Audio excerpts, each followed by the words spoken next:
তো আজকে আজকে 6 তারিখ, হ্যাঁ, আপনার খামারে নতুন কোনো গরু আসে নাই। তো আজকে আলোচনা করব অন্য একটা বিষয় নিয়ে। ভিডিওটি সম্পূর্ণ দেখুন, তাহলে হয়তো বুঝতে পারবেন। তো আজকে আলোচনা করব যে সৌদি আরবের দুম্বা যে বা ছাগল যেটা সেই বিষয় নিয়ে। তো আমার ইউটিউব চ্যানেলে যদি আপনি নতুন হয়ে থাকেন, চ্যানেলটি সাবস্ক্রাইব করে দিন। আর যারা সাবস্ক্রাইব করে দিয়েছেন তাদেরকে অসংখ্য ধন্যবাদ। আর যারা ফেসবুক পেজ থেকে দেখছেন, পেজটি ফলো করে দিয়ে পাশেই থাকবেন। ইনশাআল্লাহ সর্বদা চেষ্টা করব নিত্য নতুন ভিডিও আপনাদেরকে উপহার দেওয়ার।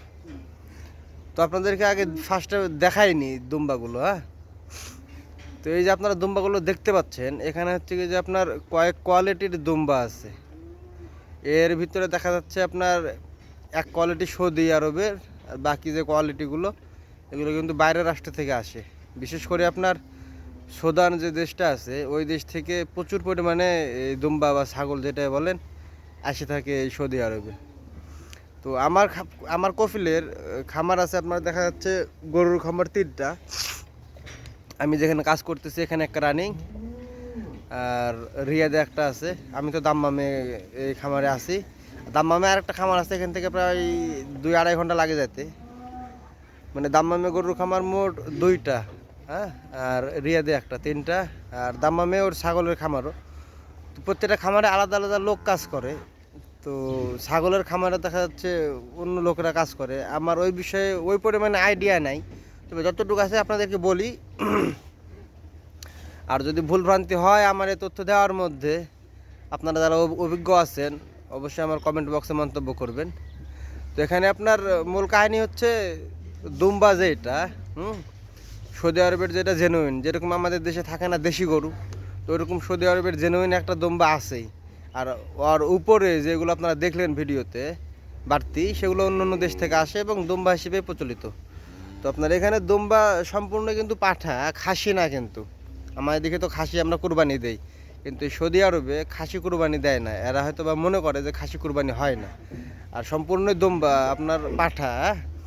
তো এগুলোর দাম এক একটা সাইজের এক এক রকম। যে এগুলো আপনার অরিজিনালি সৌদির দুম্বা, সেটাকে সম্ভবত নাইমি বলে, হ্যাঁ, এবং সর্বোচ্চ দাম বেশি ওইটার।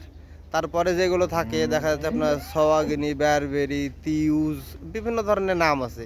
তো ওগুলোর আপনার বিভিন্ন ধরনের দাম, মানে অ্যাকুরেট দাম না যে সম্পূর্ণ অ্যাভারেজ অ্যাকুরেট দাম। তবে আমি যতদূর জানি, এখন থেকে 8 বছর আগে প্রায় আমি যখন এখানে আসছি, তো যেগুলো দেখলেন আপনারা নাইমি যেটা সেটা বাদে দেখা যাচ্ছে বাকিগুলো আপনার সর্বোচ্চ আমার এই খামারে 1000-1200 রিয়ালে বিক্রি হইতো, এবং যে ছোটোগুলো দেখলেন ওগুলো হয়তো বা 600-700 রিয়ালে বিক্রি হইতো। কিন্তু এখন দাম বেড়ে ভাই অনেক বেশি হয়ে গেছে। এখন হয়তো বা আপনার 1000-1200 নিচে যে ছোটোগুলো দেখলেন ওইগুলো হয়তো বা পাওয়া যাবে না। আর মিডিয়ামগুলো বা বড়গুলো দেখা যাচ্ছে 1500, 2000, 3500, 3000 এরকম রেটে বিক্রি হয়। আর নাইমির দাম হয়তো বা আরও বেশি হতে পারে, হয়তো বা 4000-এর উপরেও হয়ে যেতে পারে নাইমির দাম। তো এটাই হচ্ছে অ্যাভারেজ দাম, এরকম থাকে। আর আপনার যেগুলো আপনার দেখা যাচ্ছে 2000-2500 রিয়ালে বিক্রি হয়, হ্যাঁ, বা 1800 রিয়াল, ওগুলোর গোস্ত দেখা যাচ্ছে আপনার 20 কেজি মতো হয়ে যায়। আর আপনার আরও যেসব আছে আর কি, যেগুলো নাইমি আপনার, ওগুলোর কিন্তু গোস্ত আরও অনেক পরিমাণে বেশি হয়, ওগুলোর দাম আরও বেশি। এবং আরেকটা জিনিস আপনারা হয়তো বা জানলে অবাক হয়ে যাবেন, যে সৌদিরা বিশেষ করে, হ্যাঁ, ওদের প্রত্যেকটা বাড়ির সামনে মজলিস ঘর থাকে। মানে মজলিস ঘর বলতে আপনার বাইরের যে লোকগুলো আসে ওখানে বসে আড্ডা দেয়, চা খায়, গাওয়া খায়, খেজুর খায়, বুঝছেন। কারণ এখানে তো আপনার বাইরের লোক বাড়ির ভিতরে যাওয়ার কোনো ইয়া নাই, স্কোপ নাই। তো এই মজলিস ঘরগুলোতে কী করে অনেক সৌদিরা কী করে আপনার, যাদের বাসা বাড়িতে ছাগল পালন করে বা পুষে, তারা দেখা যাচ্ছে যে ওই মজলিসের ভিতরে ছাগল নিয়ে এসে অনেক অনেক কাস্টমারদেরকে দেখায়, যারা এইসব দুম্বা পুষে আর কি। এবং ওইসব দুম্বা যাদেরকে এসে দেখায় ওগুলো কিন্তু ডাকে বিক্রি হয়।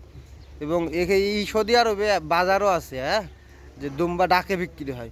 তো ওইগুলো তুলনামূলকভাবে যদি আপনি আবার দাম দেখতে যান তাহলে কিন্তু আবার অনেক বেশি। এক একটা ছাগল, এক একটা দুম্বা বিক্রি হয় দেখা যাচ্ছে 30,000, 40,000, 50,000 রিয়াল, আরও বেশি হয়ে থাকে সাধারণত। কিন্তু ওইটা আপনার ডাকে বিক্রি হয়, বা একটু কেমন বলবো যে অন্যরকম বিষয় ওইটা। আবুল আপনার দেখা যাচ্ছে খামারে যেসব ছাগলগুলো বিক্রি হয়, এইগুলোর দাম আপনার দেখা যাচ্ছে 1200-1300 থেকে শুরু, সর্বোচ্চ 3-4 হাজার রিয়াল, এর মধ্যেই সীমাবদ্ধ থাকে। আমি যতদূর জানি, হয়তো বা আমার ভুল হতে পারে, আপনারা অভিজ্ঞতা থাকলে অবশ্যই কমেন্ট করে জানাবেন। তো এই আর কি, আপনার হচ্ছে কি যে এই যে পাঠার যে মাংস, এটা তো দেশে খাইতেও একটু অন্যরকম একটু গন্ধ লাগে। তো সেম এখানেও তাই, তারপরে হয়তো বা কয়েকবার খাইলে জিনিসটা ঠিক হয়ে যায়, আর ওইটা মনে হয় না। তো এই ছিল ভিডিওতে আজকে। ভিডিওটি কেমন লাগলো অবশ্যই কমেন্ট করে জানাবেন, আর আপনার মূল্যবান মন্তব্য আমার কমেন্ট বক্সে করে যাবেন। আমার জন্য দোয়া রাখবেন, দেশবাসী সকলের জন্য দোয়া রাখবেন, ইনশাল্লাহ যেন খুব দ্রুত এই সমস্যার সমাধান হয়ে যায়। আজকের মতো বিদায় নিচ্ছি। আল্লাহ হাফিজ।